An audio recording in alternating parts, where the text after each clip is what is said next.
Hey, what's up you guys? Hey, thanks for watching these videos once again. And in this video, I want to talk about how choosing a specialty actually affects your personality and the rest of your life. I know I've done some funny videos about which personalities go into which specialty, but what I think people don't realize, and this is in general for anything, if you're going to be a teacher, if you're going to be a postmaster, if you're going to be a plumber or whatever, over the long term, that really will affect the outcome of, number one, your life, but number two, your personality and the things that you end up doing in life and how you perceive the world, right? I'll tell you a quick story. When I was in residency, we really did a lot of trauma. We did a lot of critical care and acute care surgery. And the program there said, hey, we'd like you to do our critical care fellowship and then stay on as staff. Would you want to do that? Or would you want to stay on as staff as a general surgeon? Although it was a great place to train, and I owe those guys everything, and all the staff and everything, I really loved working with all of them, and I learned unbelievable amounts of knowledge and skill and everything from them. They weren't happy. Not many of them were really happy. There was a few surgeons that were genuinely happy, but a lot of them were not. And I kind of kicked that idea around a little bit, and I was like, man, I don't know. I just don't see, how am I going to be happy if nobody else here is happy? It just doesn't make any sense to me. And so I turned that down, and honestly, I probably should have done the critical care fellowship because, it's another piece of paper. It's one more year. It probably would have been fairly easy for me to do because I had already been in that hospital. I was already in that system. I was already taking care of those critical care patients for 5-6 years, so it wouldn't have been that difficult. I really should have done it.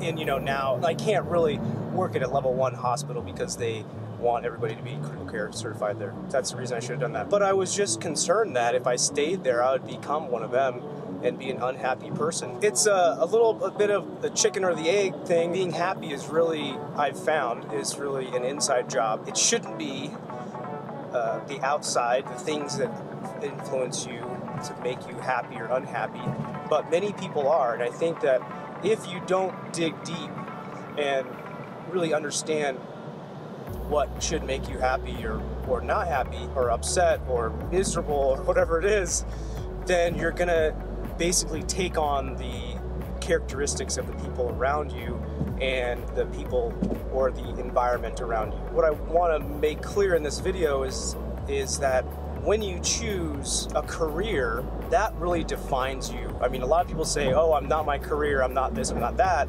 but you're doing something every single day for 8+ hours, probably more, really. You're in this environment, you're in this headspace, you're thinking the same way these other people are trying to do that. And so then what it does is it affects your habits. Say, you're a clerk, I'm gonna use this as an example. You're a clerk at a toll booth, okay, you're just taking money, and maybe there's like a lot of obese people there because the habit or that job kind of forces you into being sedentary. And what are you going to do all day when you're taking money at a toll booth is you're going to try and keep yourself busy. What are you going to do there? You're probably going to eat. You're going to drink soda and stuff like that. Those habits will develop. And so that it's not surprising that many of those people may be obese or something like that. I mean, that's maybe a poor example. I'm just kind of pulling that out of the sky, but there are definitely clerk positions that I see that a lot of people are obese because they're forced into this habit of being sedentary and only, choosing something to keep them awake, keep their mind stimulated, and a lot of times that's just sugar. If you're a postmaster, you're going to look at the world a little bit differently than if you are a physician. When you start changing your perception of the world, then the things, how you operate in the world is also different. So if you are an internal medicine physician and you're maybe a hospitalist and you're just getting killed like all the time, you're super busy, and all the other specialties maybe you think work less than you and make more money, then you may be upset with that. I mean, that's an example also. You may or may not. But I will tell you that if the other people that you work with are like that, then it's highly likely that you will be like that too. So that's a very, very important distinguisher, because if you get into a group where everyone's upset and no one's happy with their lives, then it's highly, highly likely that you will be the same, unless you do some like serious self-help. It really took me about 3 years to kind of dig myself out of that mindset, because in general surgery, where I was, the attitude there was a negative attitude, and it was born out of kind of necessity. The attitude was trust no one, you know, and that included all surgeons, all doctors, all nurses, everybody, because the thought was is if you trusted nobody, then you would go check everything yourself and you wouldn't miss anything, and you wouldn't have, you know, bad complications because of human error, which it's a good thought, but we know that that doesn't really happen like that.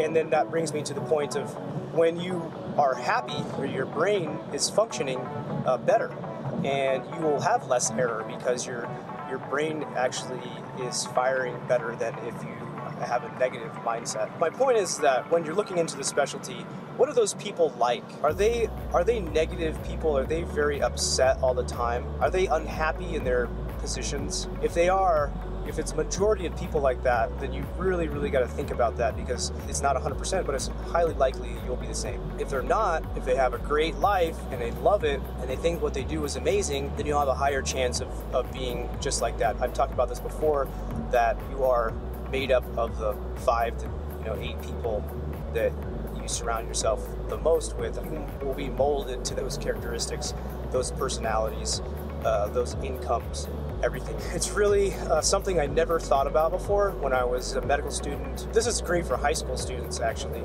This is great for medical students, this is great for college students. Going into anything, no one ever told me this before, so I think this is a big deal. But if I would have known that most general surgeons are unhappy, I might not have gone into general surgery. For me, because I did a lot of personal work, if you want to call it that, I can kind of change my mindset. I have a different mindset than most general surgeons. That's why I'm able to do these things and have fun. It's hard, there's no question about that, but it's not impossible. But I am probably a very small percentage of general surgeons who are happy with what they're doing and happy with their lifestyle and their income and all that stuff. So I think I made the point in this video. I hope that you understand what I was saying. Choose a specialty that is the outcome that you want for your life. A lot of people will decide they want to go into surgical specialty, but say, well, I don't want to be like those guys, but I'm gonna do that. It's like, it's highly unlikely. A lot of people want to go into neurosurgery. If you want to go into neurosurgery, you're gonna have a fucking tough ass life. You're gonna make a lot of money, but it's gonna be very hard on yourself. Your schedule is going to be very hard.